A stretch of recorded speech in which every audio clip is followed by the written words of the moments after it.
Okay, good evening, everyone. I'm Dwight Patel. Welcome to Dr. Pox and Political Architecture Show. We've got Dr. Nick Allman, who's filling in for Ryan Nidak, who is away on assignment today. And we have Jason Stein, who is filling in for Nick Broughton. Hello. Hello. Tell us about yourself. I'm Jason Stein.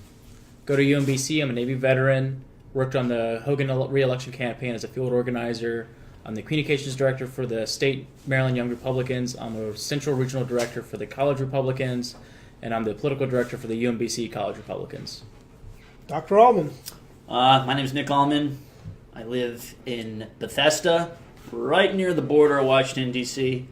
New to the county. Lived in Texas for many years. Was involved with the party over there. Was part of their national delegation to the nominating convention that nominated the president and the vice president. Did college Republican stuff over in Texas. Lived in California before I moved to Texas. Happy to be in the great state of Maryland for all its difficulties and things that annoy me about Maryland compared to Texas. I do see a bright future for the state. It's on the up. It's on the up, and I really do mean that. Yep. Let's see. First issue at hand. We're talking about the stuff happening across the river in Virginia. Is this a good week or a good week for Republicans? It's a great time to be a Republican in Virginia. This is the craziest story.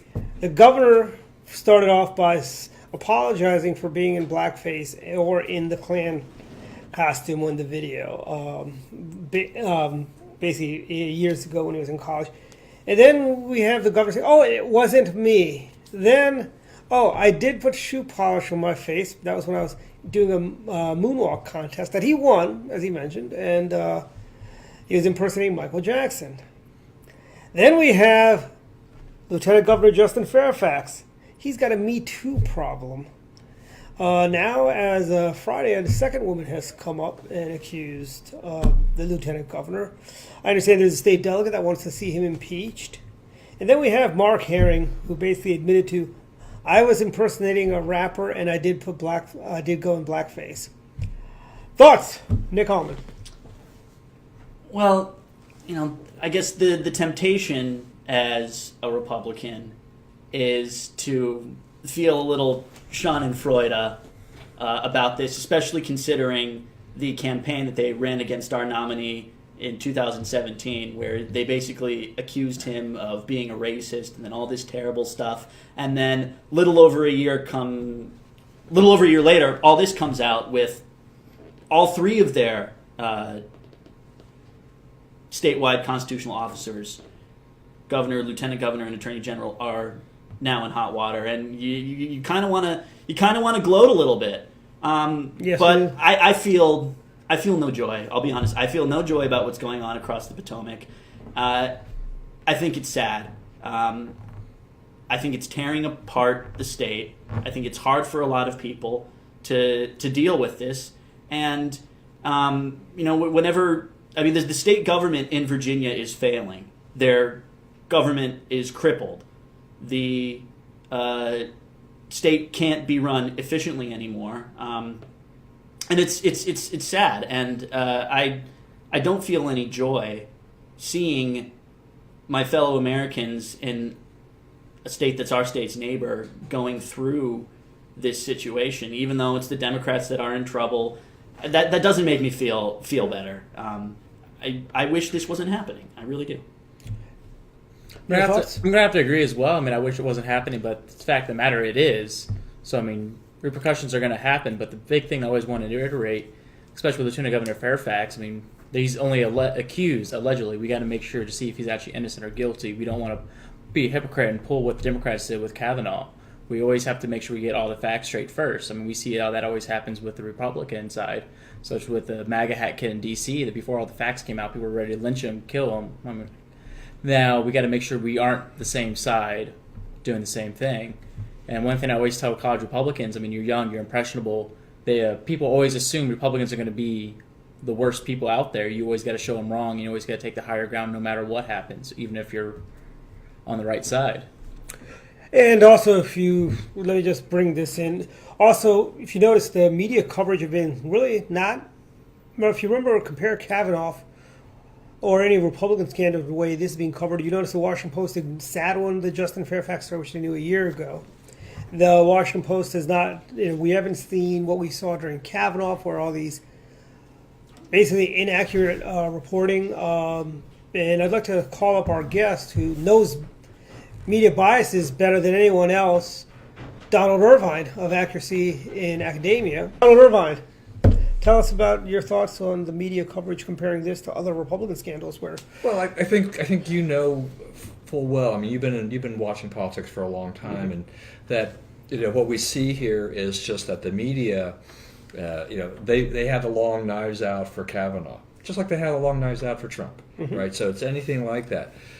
They are having a problem, I think, in this regard of they've got a scandal that they can't push down, they can't cover up. It's just everywhere. It's out there. But I think in general, you see that the media coverage is they're struggling with trying to figure out how do we put the best light on this, the face on this of a problem for people that we support. Where, as you guys were talking about, the destruction of Ed Gillespie, and the destruction of Republicans as racists and as bigots by the other party, with the media's full cooperation, on this, creates just this uncomfortable situation for the media trying to deal with all of these things. and as Democrats say, it looks like they're trying to put lipstick on this pig, and it's just not working. Yeah, they don't. CNN tried. They marked him as a Republican instead of a Democrat when they first broke. Yeah, a little bit of an error there in the Chiron, right? Do you think that was intentional? Yeah. I really think it was. It was. I think, they've done this to the vice president. They've called the vice president a monkey, in the past. Or was it the president they called him? I forget. They've called, I think, both of them monkeys in the past. I think to your point, though, it's one of those, it's kind of like maybe a Freudian slip. The thought is, they're so ingrained on the Republicans equal racism that they kind of almost, whoever was controlling that Chiron probably said, boom, whatever. They're probably not overly political necessarily, but they just racism, Republican. Plus, boom. Virginia's a southern state, so they automatically assume racism. I think it was probably a mistake, but a mistake that because of the culture that goes on with people who work at CNN, a mistake that it makes sense would be made. I don't think they did it on purpose to try and mislead the viewers, because that's a mistake that people will catch and then so you think it was more of a lone crusader trying to get onto the... it was some intern or lowly staff member who saw the story and, as you said, pressed R when he was keying in the data for the graphic because he assumed that would be the party of the person who's in the race scandal. Wow, you're very generous, Dr. Allman. Or wait a minute, you're not that old. I guess you can't be cynical like I am and thinking. I have my fair degree of cynicism, but I don't think you would intentionally make a mistake like that because you would so easily be caught for it. But they've done that in the past. They all go around. And if you listen to them, you'd think Abe Lincoln was a Democrat. They've done that in the past. They've labeled bad Democrats as Republicans. This is not the first time. I can't recall exactly that, but in my recent memories, they branded bad Democrats as Republicans, and this is, I think, one time too many. I think they need to be called to the carpet. CNN. They're really not news anymore. They're just opinions, to put it nicely. They're out to. They've been out to get the president from day one. They've been out to get Republicans. Look at the coverage they did for the Gillum DeSantis race in Florida, or the Georgia governor's race they had.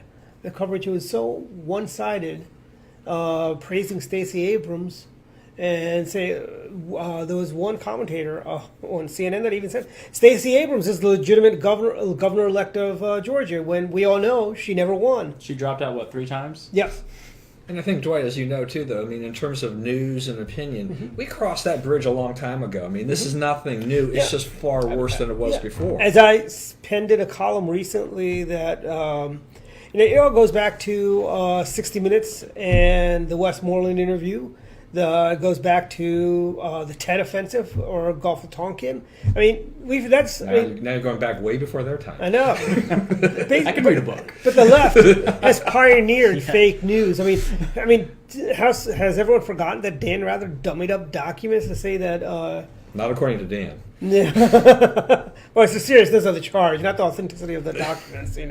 So I mean, I don't have a problem with the idea behind opinion journalism. Mm-hmm. I mean, if you go back throughout our country's history, that's always been around. There used to be, the Democrat papers and the Whig papers. Yep. Before that, there were the Jeffersonian Republican newspapers and the Federalist papers. What I don't like is opinion journalism that brands itself as hard news when it's really opinion journalism, and that's what CNN does. That rubs me the wrong way. I don't mind MSNBC, most of those programs, because they label themselves as opinion journalism and or for entertainment. Yeah. But programs and pundits that claim to be hard news but are actually opinion journalism, that's what I dislike. We got Don Lemon, who basically quote news guy, but everything he comes out as pretty much his opinion on their thoughts and so on.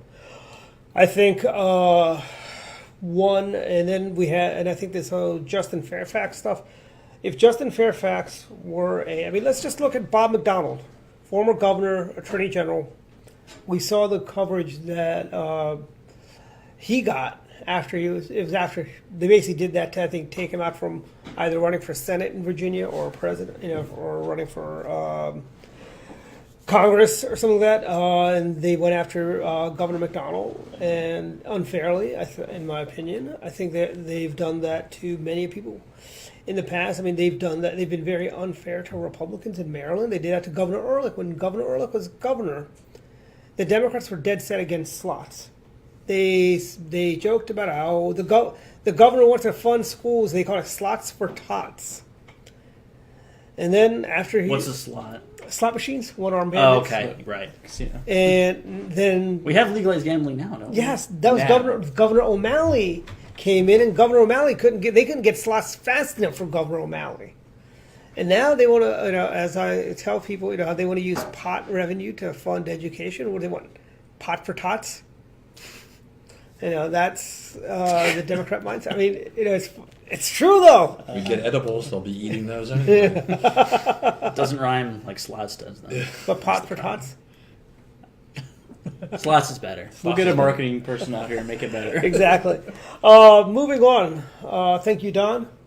Moving on, this week we had the State of the Union. The president did a great job with the State of the Union. I thought he hit it out of the park. I mean, what the most disappointing part about the State of the Union, I thought, was that when the Democrats just sat on their hands when he said America will never be a socialist country.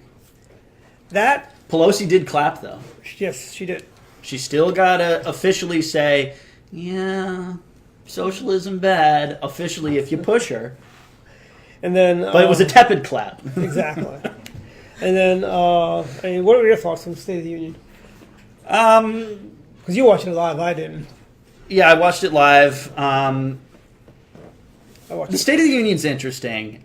Part of me feels like I shouldn't like it, because when you think about it, it is kind of creepy in a sense. It's like the King's Speech. It's kind of like an authoritarian, monarchical media extravaganza, and in a stoic republic, which I think we should strive for, maybe we don't really like those things where we treat our leaders, where we deify our leaders. It was actually Woodrow Wilson who came up with the idea. The State of the Union, you have to do it because the Constitution says so, but it used to be a written address. And then Woodrow Wilson, he sort of came up with the theory that FDR later applied of what the president should be. Woodrow Wilson came up with the idea of delivering a in-person State of the Union speech, and it should be broadcast on the radio. I'm glad you brought up Woodrow Wilson, though. Yeah. So what it's turned into is kind of weird. It's similar to what strongman dictators do when they give a rousing speech in front of their country's national Congress and broadcast it for 2 hours. I'm not sure in a republic if that's something we want. On the other hand, every year I watch it and I do like it. And I like how he acknowledges in every speech, whichever president it is, the people in the galleries who are the heroes. And when he was talking about the Holocaust survivor and the World War II veteran who liberated the camp that he was held in, and they're sitting right next to each other, and they're both still alive, and they went through that together. Now here they are, and they're amazing citizens, amazing Americans, amazing people. If when that part of the speech was delivered, Democrat or Republican, if you didn't feel something in that moment, you have no heart. Yep. So I like stuff like that. And if you didn't clap for it, and us not being a socialist means you have no brain. So it is kind of funny every year, especially if the Speaker of the House is from the different party. This little game gets played with, whenever the president says something, are you going to clap? Are you going to clap and stand? Or are you going to sit there stoically? Or are you going to sit there and scowl? There's sort of 4 options that you have as members of the audience, and then as Speaker of the House if you're from the other party. I almost wonder if those papers Pelosi was holding in the background, her staff later said, oh yeah, she was following along with the speech. Well, why did she need to do that in the first place? I almost wonder if she went through with her staff before the speech and underlined sections that said, clap here, clap and stand here, do nothing, and scowl for each of the applause breaks. Either that, or she's got, or here's the thing, it is Nancy Pelosi. We do have to understand that she is at stage 8 or maybe stage 9, perhaps, of OLD, and maybe she needs the notes to follow along. I mean, I thought it was a very good State of the Union, much better than the first one. The first one seemed a little more doomy and gloomy, while this one, the first one he focused heavily on MS-13, which is still a huge issue in this nation, especially this state, this county, really, Montgomery County. But he hit on that, the president did. But then he talked about other things. That this is what we're going to do. This is the inspiration, and just how you said the Holocaust survivors. Talked about everybody in the audience who he's not acknowledging. The angel parents that were there. Angel parents, and it felt inspiring, and it was good to see that people chanted USA. I don't think I've ever seen that in a State of the Union, where everybody, both and the singing the happy birthday, singing the happy birthday, and it shows President Trump's side of humor. He's like, "Oh, of course, you guys want to sing that for me," joking, of course. And it shows that he's actually a real person. He's not this myotic robot. I hate everybody. Give me everything. Then the fact that he hit on pro-life issues really sparked a lot of people, and I like that. I mean, he was not afraid to talk about that. Yep. And I think when going back to our previous topic, the Virginia abortion law, which got killed. Thank God the Republicans hold both houses.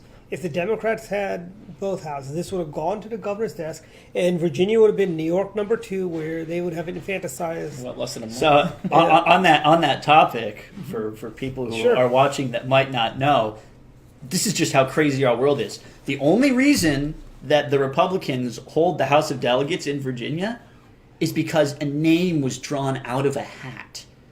So the Republicans hold a 1-seat majority in the House of Delegates, and one of their races tied. One of their House of Delegates races tied.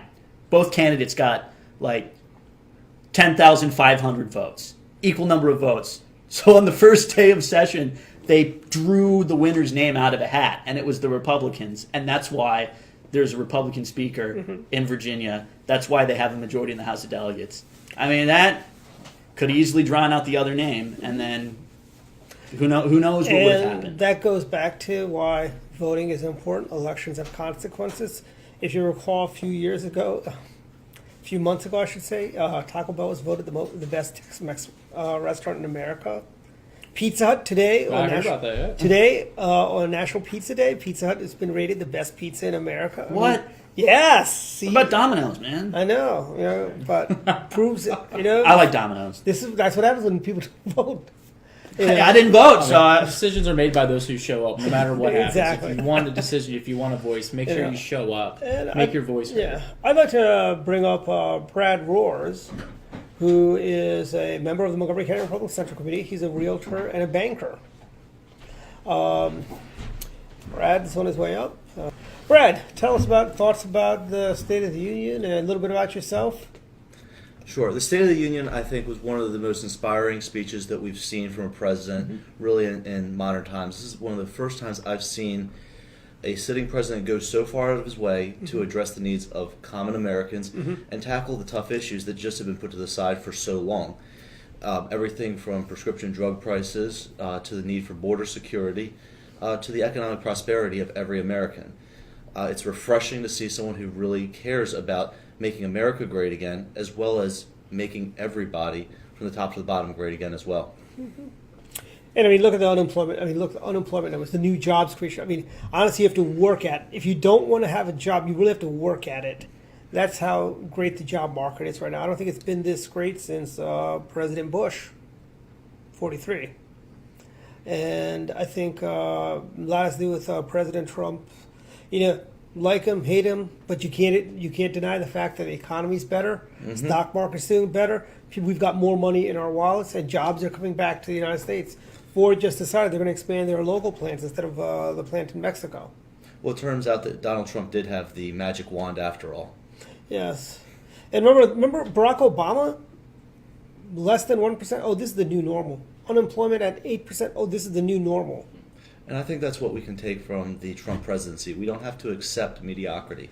We can accept greatness from our leaders, and we can accept greatness from our economy. And I've said that in the past, and it's like, when Barack Obama said there is no such thing as American exceptionalism, because there's also French exceptionalism. And you see what's going on in Paris now. Exactly, that's a sign of that's French excellence. But I think Obama was wrong. There is American. We do not sit idly by. We don't let tyranny go unchecked. We stood up to totalitarianism. We stood up to communism. We stood up to terrorists, and we've got the terrorists on the run. I think a lot of people say, "Oh, the war on terror is a failure." Well, what did you think of the president saying that he's willing to negotiate with the Taliban to create a final political settlement in Afghanistan? I will respectfully disagree with the president. I think the only thing they understand is brute force, and you guys have got to basically crush them once and for all with the heavy hand and bring down the boot on them. Yes, it's nice if they were reasonable people. It's been 20 years. It's been 20 years, but something. This is one of those wars that we can't afford to lose. It's we would never have said, oh, we've been fighting Hitler for 20 years. We never would have said that. We would have said we have to basically. Hitler posed an existential threat, though. The British tried that, and it didn't work out very well. Yeah, exactly.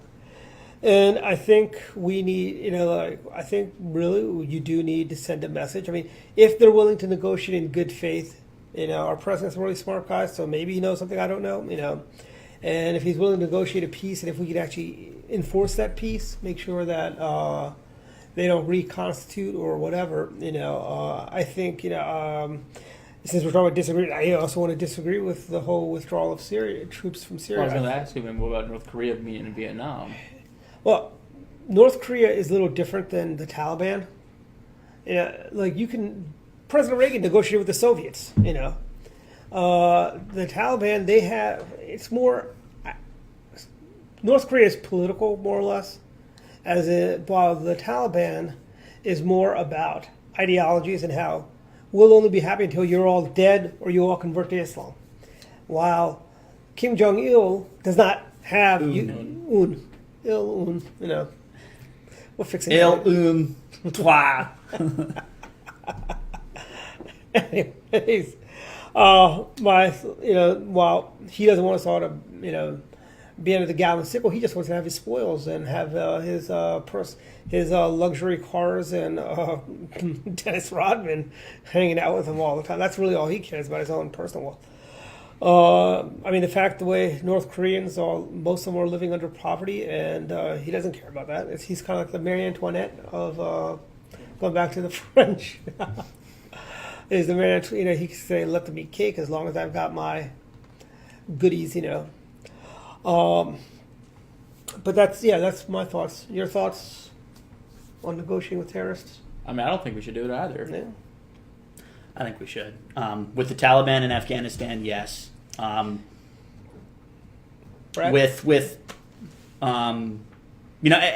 situation is different, but just focusing on the Taliban in Afghanistan, I think. We've been fighting that war for 20 years. Those tribal areas in Afghanistan are never going to share the values that we share. It's just not going to happen. So what the way forward, I think, is you federate Afghanistan. You let the Taliban control the tribal areas where they're popular. You don't let them control the urban areas, and you let them know you harbor terrorists again, and if they attack us, then you're gonna go through the hell that we put you through for the past 20 years again. So don't do it. So when the next They might listen. I don't know. I think it's worth trying. I mean, unless you wanted to commit a war crime in those tribal areas, what do you do? What do you do about the fact that the Taliban is popular there? I think the way you got to win the hearts and minds of the people is similar to, I know we got to basically go, we teach them about democracy. Democracy. They don't even have electricity. I know. I've talked to people who fought there. Yep. And they've said that when they went there, the villagers in certain areas were confused and thought they were Russians because they hadn't seen anyone from the outside world since the Russians invaded Afghanistan. They're more focused on surviving day to day than political ideology. And then when the Russians invaded, they thought they were Greeks from Alexander the Great. That's what they were saying when the Russians came in, right? I mean, if this situation could be solved with military force somehow, I'll give you this. Okay, it would have happened 17 years ago. 18 years. What the Romans did, they kept going advancing. Once they hit Britain, they realized we can't control these people, so they just legit built a wall to prevent from coming here. They built a wall. Yeah, I'm not saying let's go to war in the Middle East. I'm not saying let's go that far yet, but Are you talking Hadrian's Wall? yes, and to the point which inspired the wall in Game of Thrones. Fun fact. Yeah, we're to the point of where we're and they built a wall. Was it a great wall? Magnificent wall. Was it a great wall? It was. Not as great as our wall is going to be, though. Oh, ours they're just made of ice and it's frozen. Ours is going to be the greater wall. What did the Scotsmen or whatever it was before them think of Hadrian's Wall? Are they mad? I'm not too sure. But my point is that the Romans realized they can't colonize this area. They cannot influence these people. They've been living in their ways forever, to the point where that's how the Middle East is now. Where Nick's saying we can't go in there and talk spread democracy if people aren't even aware of these political ideologies. They just want to live their day-to-day life. They just want to be a shepherd. They just want to do this. They need to survive. What's going on in the outside world, outside their area, they have no care about, and you can't blame them. I mean, if you look at the whole Middle East, we do have some glimmers of hope that are emerging now in the Middle East. And I think Afghanistan, as empires go to die there, the British failed, the Greeks failed. I wouldn't even call Afghanistan the Middle East. Oh, it's not. I think that's its own. It's way out in Asia. Yeah. Different terrain, different culture, different language. Yeah. But my point is, if they're going to negotiate in good faith, and they can, if the leadership can guarantee they're not going to have troglodytes coming out and trying to kill 3,000 Americans, their own centralized government's having trouble maintaining their own country. I mean, yes, in the urban areas they can maintain control, but in the rural areas, it's outlawed. It's the Wild West. The Wild East. Live in the Wild East. Didn't get that reference. No, I didn't. Right. Anyways, we took a little side trip through the Middle East. Right. Brad, any thoughts before we let you go? All of our foreign policy, I believe, needs to be based around what's in America's best interest. No doubt. While it is ideal that all people be free and under democracy, if the investment necessary for them to get to that point is not in our interest, we probably shouldn't make it. And as such, it may be time to intelligently start to withdraw from areas where that investment no longer offers a positive return. Thank you. And when we come back, we'll talk about the Democrat presidential candidates. Let's bring up. I want to welcome Wendell Clark to our set. Wendell hails from Georgia. Well, actually, you hail from a different place, the land of Representative Jim Bunning. Yes, Hall of Thomas Famer. Thomas Massey. Yes, but you spent many of years in the great state of Georgia. Yeah. Now that Abrams is no longer It's great because you guys didn't elect Abrams, you elected Kemp. Yes. And she gave the response. I was a little taken aback by her one comment that she said, "Our people." What does she mean by our people? I mean, we're all Americans. I don't know where she gets our people and their people and so on. I don't know. That's the one phrase that kind of sticks in my head a little bit, you know. You know Tracy, Miss Abrams well. Well, no, how well I know her, but I know that I thought she was a poor selection on the part of the Democrats to run against Governor Kemp. I thought they could probably pick someone with a little bit more political experience and could really had a chance, I think, to really make a much stronger challenge in the state of Georgia. You know, as Atlanta grows and becomes a much larger metropolitan area, and you have an influx of people outside the state of Georgia moving to Atlanta, you're going to see this, you know, this kind of demographic shift that you're seeing in other southern states, where the cities are having a lot larger influence in the outcomes of state elections. But she continually misspoke on many occasions. Her campaign was kind of a disarray. If there was going to be a time where the Democrats had a real chance to take the governorship, this past election probably would have been it, and they just failed completely. Are there any more Zell Miller Democrats in Georgia anymore? Not really. There's a few. You go out to maybe the southern part of the state, or the western part of the state. Mm-hmm. You still have those Zell Miller Democrats, but Can you explain to me what that is? blue blood. Because Blue Dog? Pete Guerin, who's from Texas. Blue collar. Yeah. You had the Blue Dog Democrats. Pete Guerin, who's from the Dallas-Fort Worth area, was kind of the forerunner of that, and socially moderate to conservative, probably not not economically conservative, but definitely not what we're seeing in the economic policies of the Democrats today. They turned out and voted for Like Charlie Reagan Crist. Turned out and voted for Reagan in 1980 and 84. Mm-hmm. So, but Okay. strong military, and again, there's not that many. That's how you win in a red state, if you want to. Yes, and Sometimes Stacey it's just Abrams messing was with not that candidate. Right. Mm-hmm. I'll say, why do you think they selected her to give the Democratic response? I think. Do you think they see her as a future of the party? No, I as don't think they well? see her a future of the party, but they, if one thing I've always thought about Democratic politics is how can we play to our base, and how can we continue to talk about identity politics. And they probably thought she was a great candidate to select because she went out and ran. She ran a campaign that they wanted her to run. She's very progressive. She'll probably be involved in Democratic politics from here on out, but she's not going to be a viable candidate. No, she runs for Congress somewhere in one of the districts in Atlanta. She could definitely do that. Maybe replace John Lewis at sometime in the future. Mm-hmm. I used to really like the partisan responses, whether it was the Republicans when there was a Democrat president or the other way around. I always made sure to watch it. It was an element of the State of the Union that I enjoyed. I know a lot of people just turn the TV off, but I always made sure to watch them. But it's not the same anymore as what it used to be because individuals with ambitions, whether it's for the presidency or to advance their position within national politics generally, started doing their own responses.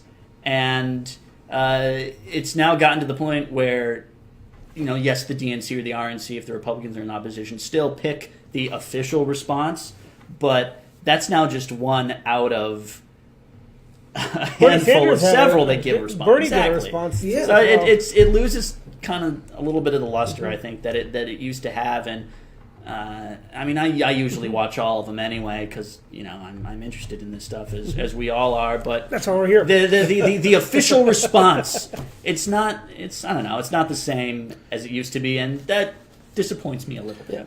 I think it was poor taste. It just shows disunity within the Democratic Party right now, that they cannot speak with one cohesive message. Bernie had to come out. Is Bernie a Democrat or is he an independent? Well, there's Democrats that want him I don't running for even know president. what Depends if it's a presidential year or not. I'm sure you guys know, but for the people who are listening that don't, the way Bernie gets elected to Congress as an independent is he wins the Democratic primary in Vermont as a write-in candidate, declines the nomination, and I guess under Vermont law, if you win a primary as a write-in candidate but decline the nomination, that just strikes that party from the ballot line for that election. So then he has no Democrat opponent and just runs against a Republican. And then he caucuses with the Democrats in the Senate. But he's winning the Democratic primary and then declining it so he can be a quote-unquote independent. It's all for show. It's all for show. Yeah, and I think the Democrats also, right now, I think the polls right now have Crazy Joe Biden leading in Iowa. And I know we have Kamala Harris. Kamala. She is definitely going to be the nominee. I'm calling it right now. The press is clearing the decks for her.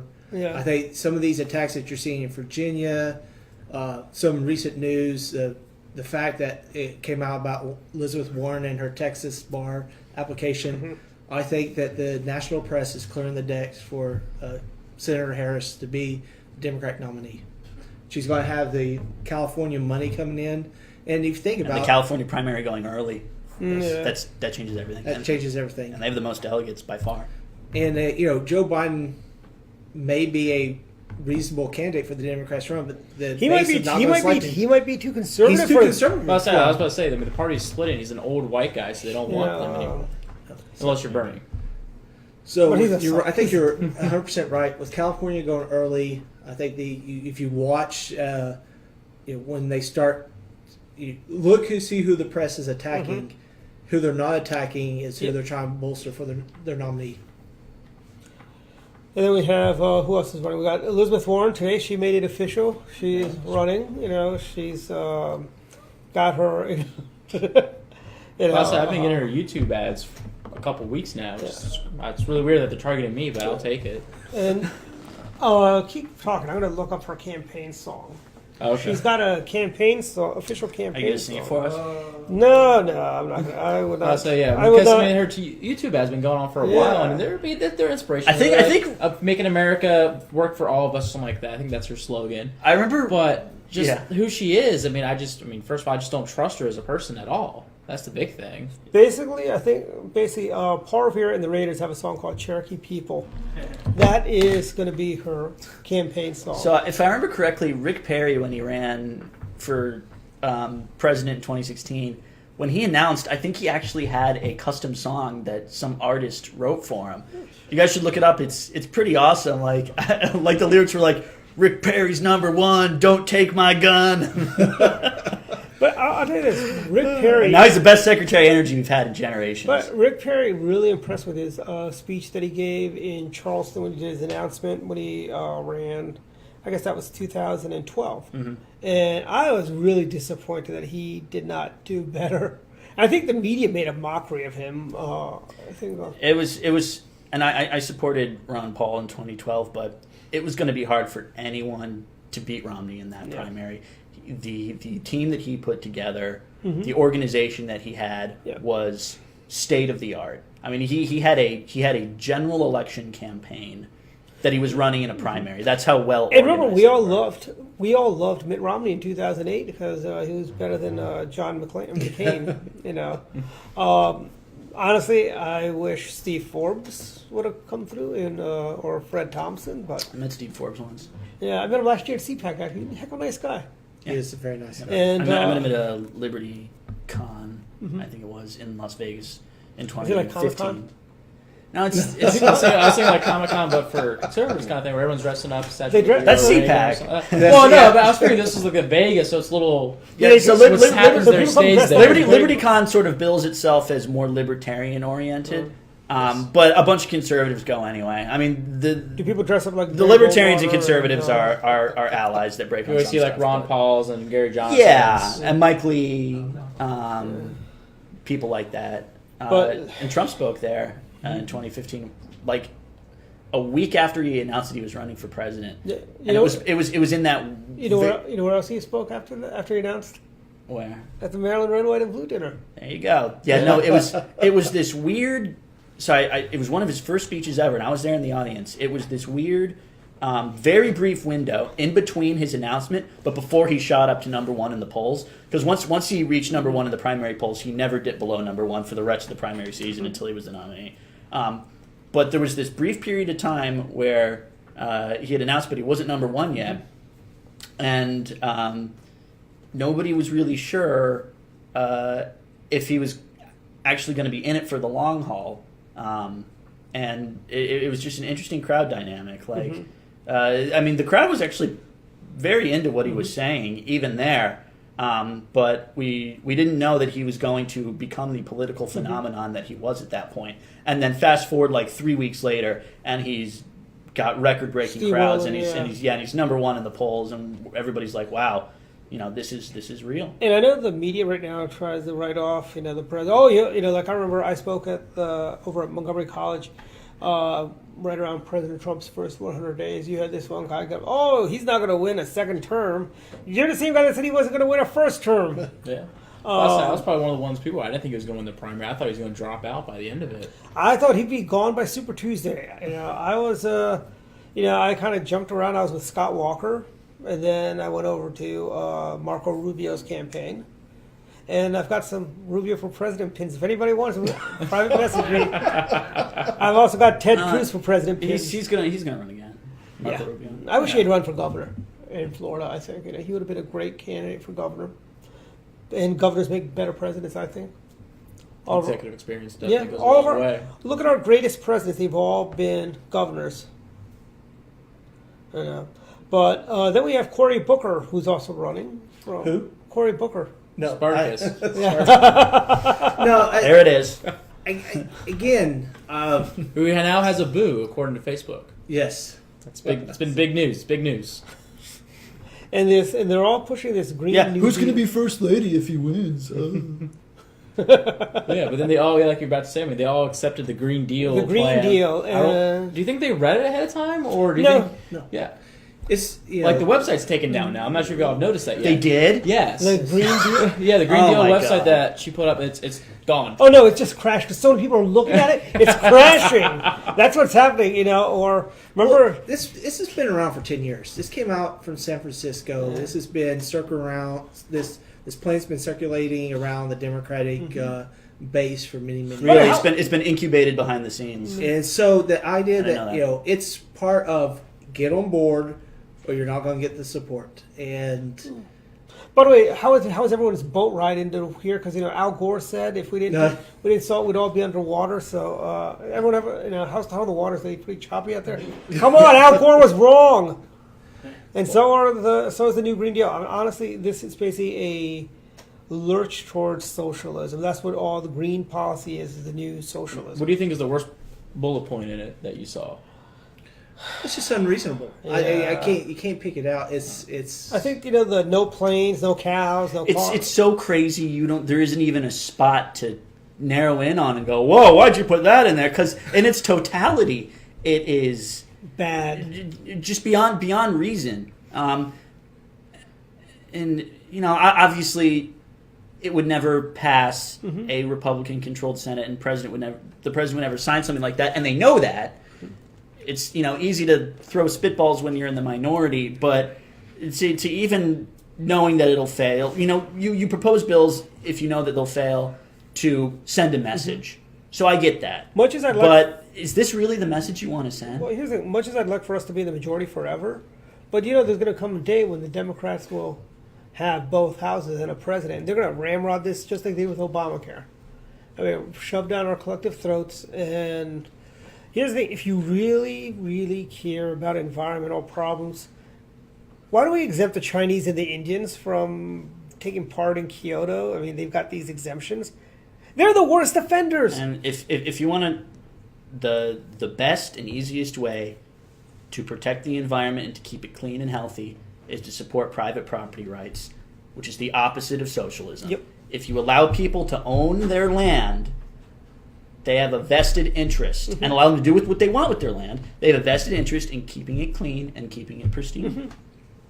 And I think any green policy that does not include nuclear power, to me, it's just a non-starter. Are they still afraid of it? I mean, they wanted to, and the deal, it says take down all nuclear power within 10 years. nuclear power Decommission them all, which nuclear is- power Is it still just we're afraid of the waste?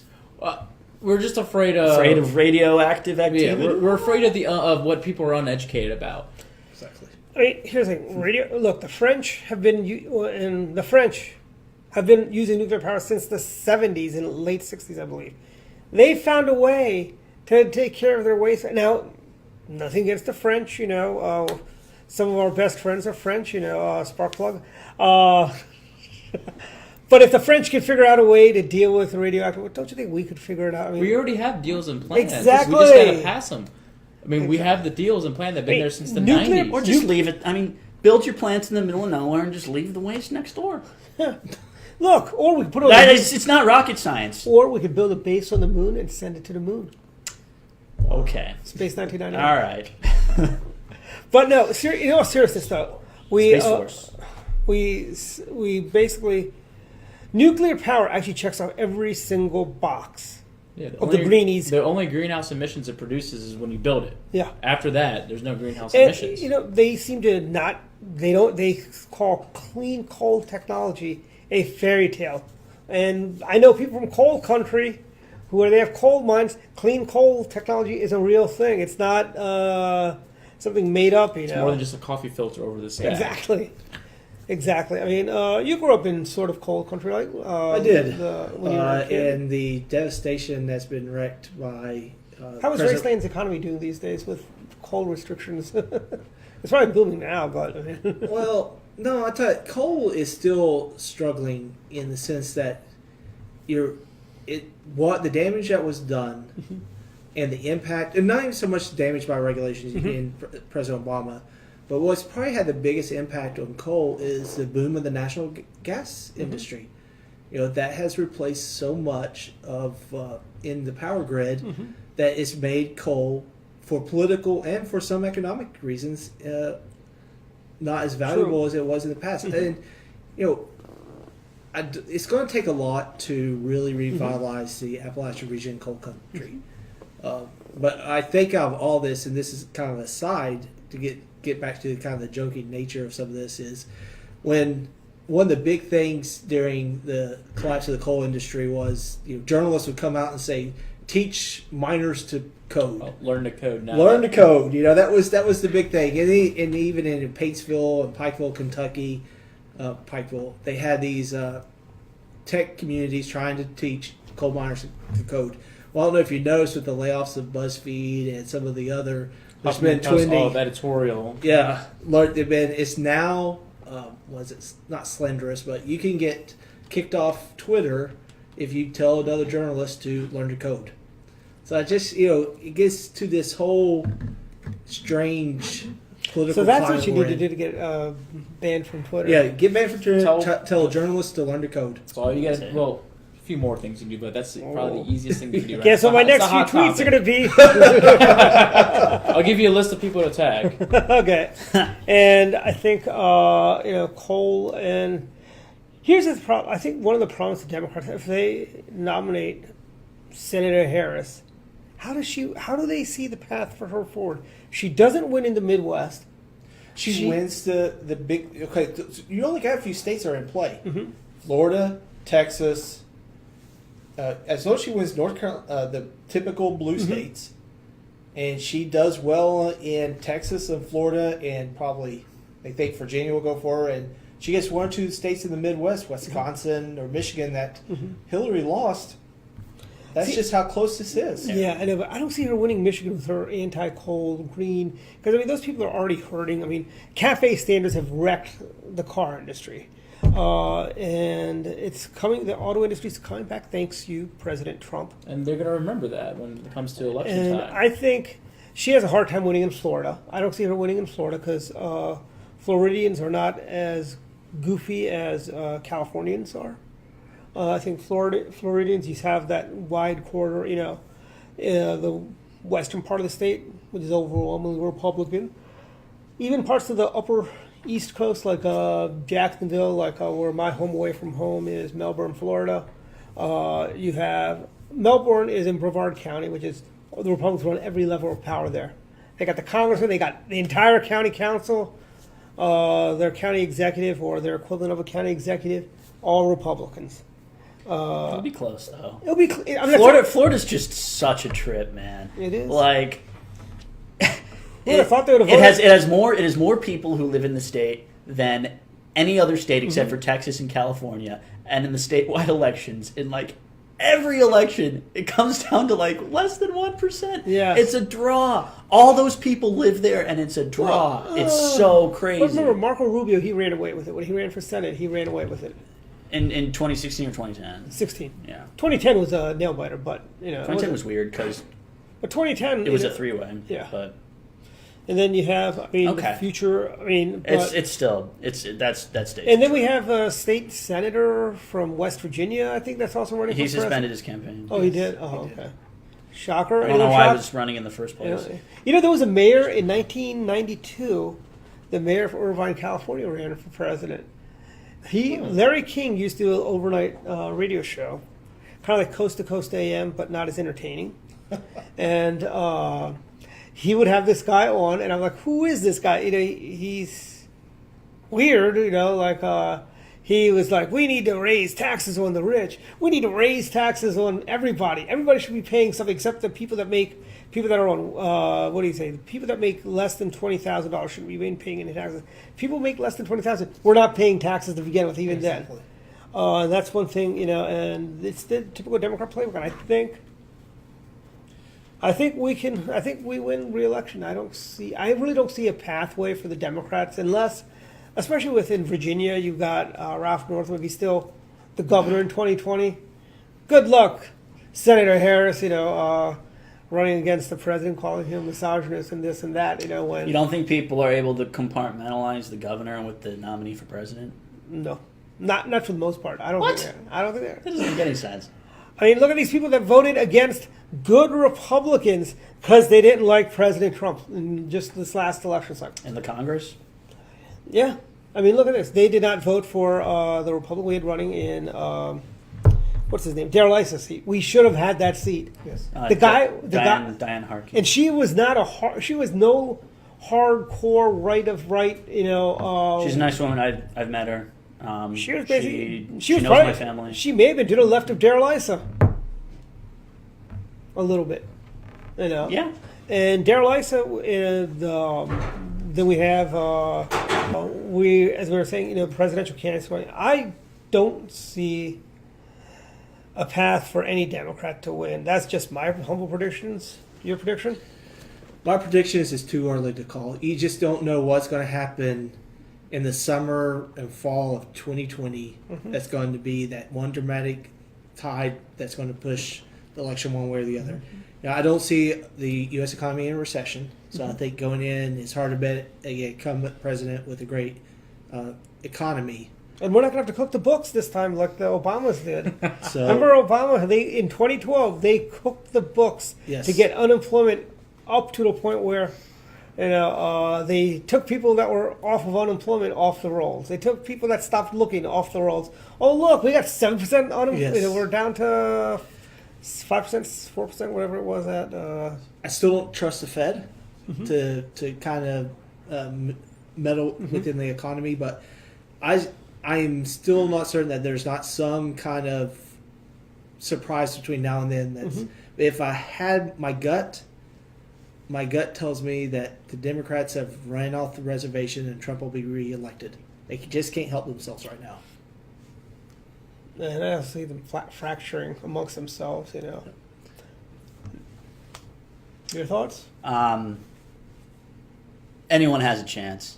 The president's reelection is by no means guaranteed. It's by no means impossible. Oh, I'm not saying it's a guarantee. I'm saying I think we've got the high cards in this. Incumbency advantage in a good economy are the best cards to hold. But when it comes to the presidential election, the very top of the ticket, partisanship is the least sticky. More people act like independent voters when it comes for the presidency. And because of that, if you're into the finals, if you receive the nomination of a major party, you can win. It's anyone's game. But yeah, if so, I've been told this, and I've never gone back and looked it up. But I'm not saying that this is for sure true, but I suspect it is, and I've been told this. An incumbent president, which Trump will be, running for re-election, has apparently, allegedly, never lost if the real GDP growth in the 2 fiscal quarters before Election Day was higher than 2% in both quarters. If he can hit those numbers, then assuming that statistic is true, history tells us he should win again. But you know, I think it's anyone's game, and it's going to be close. The president's victory was not a landslide. It was 56% of the Electoral College, and he pulled the inside straight on the Midwest. We'll see what happens. I think it's going to be close. I think it's unfortunately going to be another election that is socially divisive and tears the social fabric of our country in two. That's the nature of politics these days. I hope we can heal once it's all over, regardless of who wins.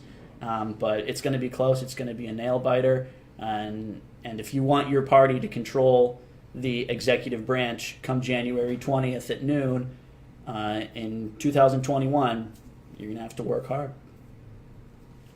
I honestly think Trump has it in the bag. I mean, we saw the midterms. I mean, usually the incumbent is terrible. We didn't necessarily win everything, but we kept control of the Senate. The blue wave was more of a trickle, and that just shows that people support Trump. They want to come out and support him. And the people that came out and support for the Democrats, they just want to say, hey, I hate Trump. Let's just get this done. And after that, they're not going to be much. People aren't going to go out there and give a bunch of help. Trump's real supporters are going to come out. People are going to realize that we have the GDP growth. We have these new jobs. They see the economy. They see the facts. They see what's going on. And that's what they care about. At the end of the day, people want to come home after going to work, make sure they have a paycheck, take care of their family. All the other things they don't really care about. They just want to make sure they can support their family, and that's what Trump is allowing everyone to do. And also, I think the question, President Reagan said this famously, are you better off today than you were 4 years ago?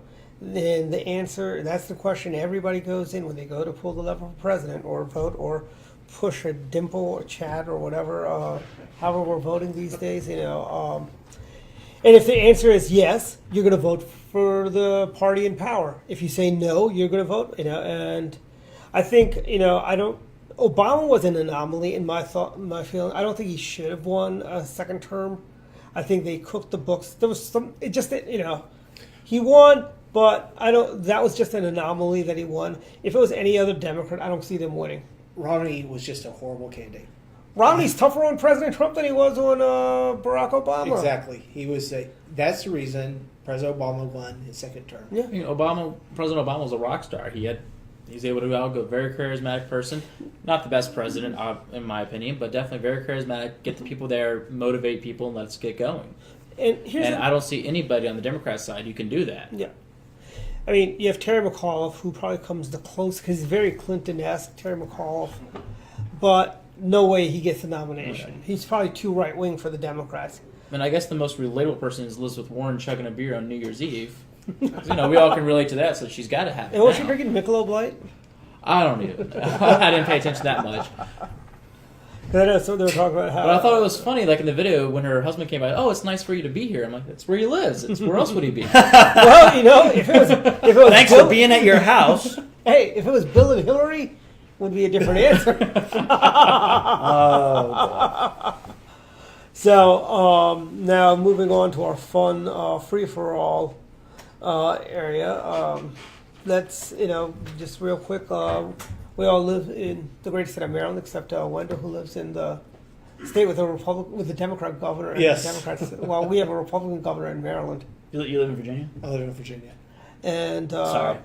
They used to say that to us when they had. I know. When they had Governor Allen, they had Governor McDonald, they had Governor Gilmore. So this is actually true. I promise I am not making this up. When I decided to move to the greater Washington metropolitan area, I selected Bethesda because it was in Maryland, because I wanted Hogan to be my governor. There you go. Governor Hogan. I know there's no way to prove I'm telling the truth other than me saying that that's true on my honor, but I lived here. As you said in the Montgomery County GOP. No, I moved here because I wanted Hogan to be my governor. Yeah. I did. And, thank you, Governor Hogan, for giving us Nick Allman. We need all the Republicans we can in Montgomery County. And we've got a couple of things happening in the State House this week. My opponent, Senator Will Smith, is pushing gender binary. I don't understand binary genders. I don't understand. This is the guy you ran against? Yes, Will Smith. I mean, maybe it's because I'm just, as the press would call me, an uneducated rube of a Republican. Oh, I was thinking OLD. No, it's not OLD. And, So what does he want to pass? oh, he wants to do binary genders and let kids, I believe what it is, he wants kids to pick their gender when they feel like it. On like what though? Like, basically he wants, like, when a child is born, it's a boy or a girl. Right, the doctor identifies, Yes. and that's what goes on the birth certificate. But he wants to put an X on the birth certificate, so when the kid turns of age of majority, they can decide if they're a boy or a girl. So the parents will say decide, let the child decide. Yes. Then when they turn Yeah. whatever. So you don't have a gender on your birth certificate until you're 18. That's what Will Smith wants. That will mess you up when you try and get federal IDs. Yes, it will. Does he realize that? Probably not. I mean, Will Smith lives in his The little- draft? I don't know. Okay, if that's actually what the proposal is, that's extremely foolish. Well, basically, here's the thing: Democrats in Maryland feel they can do whatever they want because they feel, oh, we'll just never lose. You can override the veto. Well, I think so. I see this sprint by the Democrats to go as far left as they can on any issue to outflank one another. What issues do Republicans do that on? That they, that we take an unreasonable position on, so that we can outflank some other, Republican. I'm trying to think of that issue and. Not even life, I mean, that's You could say abortion and say Yeah, some people might say abortion and guns. Instead of saying the cutoff should be 16 weeks, which if you poll the country, that's the plurality response. We go much earlier than that. I just don't see that as the same as. No, it's not. Maybe because that's my inherent bias as being a Republican, but I just don't see the Republican Party, Republican candidates running so far on certain issues that. And here's the thing: the most extreme Republican position is not going to affect the way you live one way or another. Yes. While the worst of the worst Democrat position, the leftist position, is going to affect you in your daily life. I remember I had a professor at George Washington University go, and he would always tell us that he goes, "Would you rather have an extreme right-wing Republican or a left-wing Democrat?" And when I said, "Well, I'd rather have a right-wing Republican," he goes, "Oh, so you must be a fascist because Hitler was." I go, "No, Hitler was a socialist, you dope." And, maybe Calling the Nazis right wing is a bit of a misnomer because the European left-right spectrum is different than ours. Exactly. And I mean, Most European politics don't even have a history of a classically liberal party or political movement. I mean, in Europe, you have the political spectrum like this, right? Then you have the left side. You have people here, and you have people here. Very few people are over here. Most of the liberals, most of the conservatives are what we would call moderates in America. I mean, I think the American Republican Party, in many ways, is unique amongst political parties of the world in that it is a individual rights, classically liberal, it's a distinction from how that word is used these days. It's an individual rights-based, classically liberal political movement that's influenced by Enlightenment thinkers. There's not very many parties in the West that are in power that take that position. So, for what it's worth. Just before we wrap up, on because this is a Maryland podcast, let's mention one more thing going on in the state government. So the governor is trying to change when the school year starts. He wants to push it back to after Labor Day. And my understanding is, I mean, there's several arguments in favor of doing this, but my understanding is one of the big reasons that he wants to do this is he polled the state, and a majority of families actually want the school to start after Labor Day. But today, it was either today or yesterday. Well, today's Saturday, so either yesterday or the day before yesterday. And I'll bring up his name right now. There was a member of the state senate, a Democrat, who compared Governor Hogan Really? to George Wallace for wanting to start the school year after Labor Day. It was State Senator Pinsky from Prince George's County, Pinsky. who said that starting school after Labor Day is akin to a racist Southern Democrat standing in front of the schoolhouse to prevent African American children from receiving an education.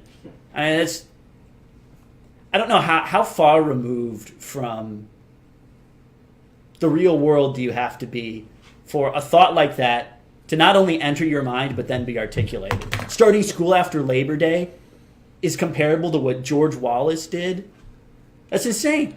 But this is what we have to deal with now. Here's the scary thought.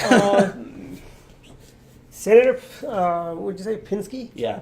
He basically says, I'm not sure if I'm pronouncing his name correctly, but that's good enough for me. what it appeared to be. Hey, what did I call your senator?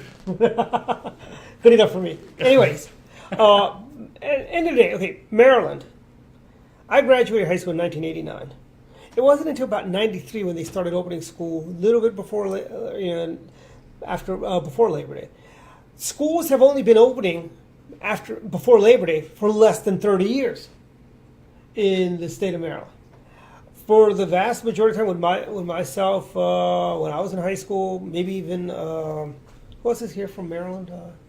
Dan, you. I mean, well, you guys' school probably started before. So I was born in '90, so by the time I started at school, was that?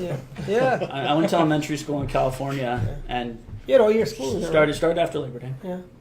And what it does, and one thing that Democrats don't understand, and Peter Franchot, Democrat, I'm about to say something nice about a Democrat.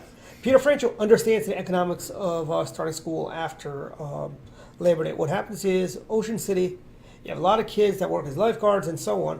And what happens when you start school before Labor Day, they have to leave. So there's like a 2-3 week period where you have no lifeguards in Ocean City. Plus, I always thought it was weird. As soon as you start school, you start getting some days off out of nowhere for Labor Day. I mean, I always thought it was much better just so you get a full week of school. I want to say it was like they didn't have a full week of school until they got to like around, I want to say, right around Thanksgiving. Because the teachers have their convention. Yeah, President's Day. Yeah, Columbus Day. Yeah. Which they call a made-up holiday. Well, it goes back to the original point of the quote from the senator. How far is the modern Democratic Party going to go before the American public just completely starts ignoring them? I'm not sure if you noticed, in Maryland now there's the Socialist Party that got approved. I'm waiting for the first. It's splitting. It's happening. I'm waiting for the first Democrat to flip over and become a socialist. My money's on Cheryl Kagan of District 17. The lack of understanding from the modern Democratic Party flabbergasts me. Even for all of his ills, Bill Clinton was not like this. The Democratic Party at that time was not like this. Sure, they had policies that may have been what we consider, socialistic, but even then, there was a strong fight within their party. It was something that was kind of taboo. Even Hillary didn't even actually talk openly about nationalized health care until she became first lady. It's such a short time we have seen a transformation of a party unlike anything I think in our modern history. I think Democrats, up to Bill Clinton, at the end of the day, they loved the country. I'll go out and I'll just say it. Barack Obama hated America. I'll just say it. Come on. I know. I think he did. He did not share a lot of our values. He comes from the very, very left wing of the Democrat Party. He believes in that whole social justice and all that nonsense. I think he really did. Like I said, when he was a rock star, and he was the one that first started about social. Maybe not the first, but he's the first one to mainstream socialism. I remember in high school when he was running for the primary, everyone was like, "Oh, this is great! This is great, socialism," and that's when I felt like it was starting to kick in.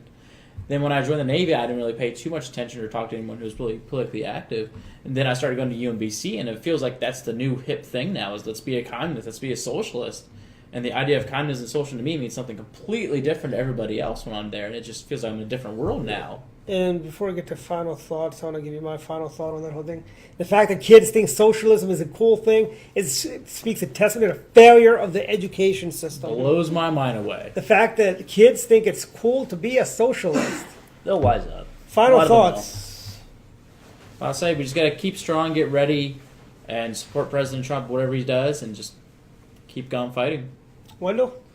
I think my final thoughts is the news that came out this week of Adam Schiff and Glenn Simpson and Fusion GPS were caught meeting in Aspen, Colorado. And I think this whole past 2 years has been a circus with this whole investigation. I think it's going to get even better, and I'm got my popcorn ready because I think this is going to be a lot of newsworthy things in the next month. Final thoughts? We live in a time that is both interesting for people who enjoy politics, but also very frustrating for people who don't like the partisan bickering. And I guess my final thoughts would be, whoever your neighbor is, whether they're a Democrat or a Republican, at the end of the day, we're all Americans. And even if they have different political views than you, ask them how they're doing. Without a unified social fabric keeping our country together, without mutual respect between citizens and neighbors, we live in a very dark place. So, my final request to anybody who watches this program is go ask your neighbor how they're doing, and have a beer with them. Yeah, I want to thank our guests, Don Irvine, Brad Roars. Thank you guys. We'll see you guys. We'll be back, and hopefully we'll be able to do this live on the 16th.